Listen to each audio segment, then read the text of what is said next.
Hey y'all, it's Colin from hiptosave.com, and today I'm sitting in my kitchen and I'm very excited because I'm going to show you guys how to make a Starbucks Frappuccino from home. And I have to say, this is the easiest recipe. I mean, don't ever get worried thinking it's going to be too complicated because this is so simple. And you probably have all the ingredients on hand.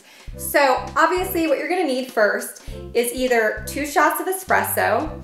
And if you don't know how to make espresso and you don't have a big old gadget, make sure to check out my espresso video where I show you how to really inexpensively make your own espresso from home without any big expensive gadget.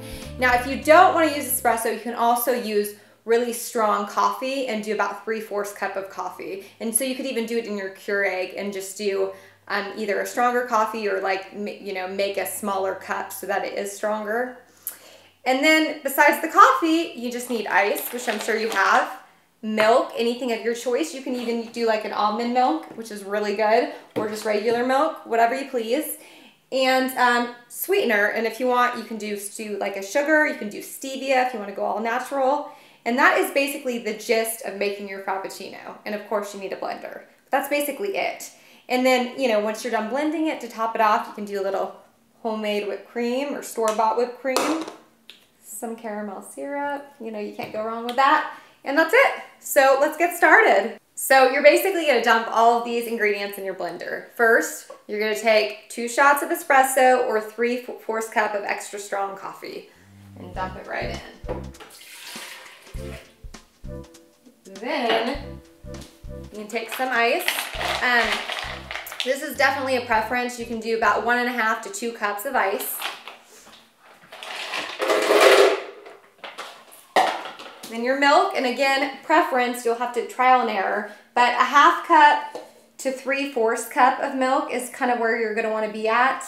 If you use coffee, you're gonna wanna use less milk because it's just not as strong. If you use 2 shots of espresso, you might wanna use more of like 3/4 cup milk. And then you can take your, again, preference. You can use sugar if you want. I'm gonna use a little bit of sugar because I also have some Turani syrups over here that I'm gonna put one in because I like these. Kind of adds a fun flavor to them. And you can just do a couple tablespoons of this.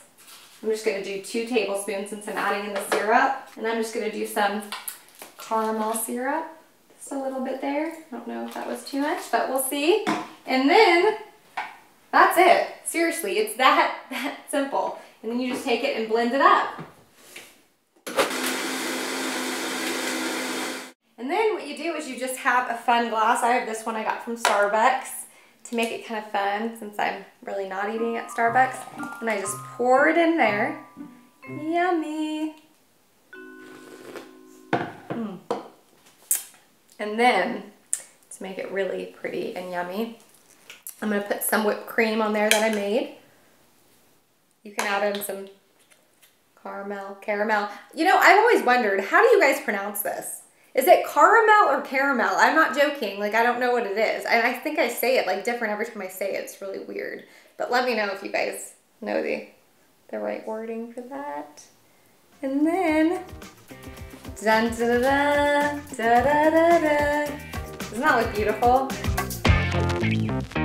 All right, so a few tips if you're planning on making this soon. The biggest one is make sure if you're adding whipped cream and stuff to not fill your cup to the brim so it doesn't overflow. Another tip is that it's just honestly, if you really want that coffee flavor, you really should use espresso. It's stronger. It's just gonna give it more of that Frappuccino flavor versus just using coffee. And then another tip is the ice. It's gonna vary. I mean, if you really, because it just kind of depends on the thickness you like. So just keep that in mind because you can always add more ice if needed. But note that once you add more ice, it might taste a little bit more watery. And then also finally, I just want to hear from you guys what kind of Frappuccinos you like. If you have some creative ideas for ingredients to add or flavorings, please share because I want to know too, because I'm all about Frappuccinos and coffee and really anything related to caffeine. So let me know.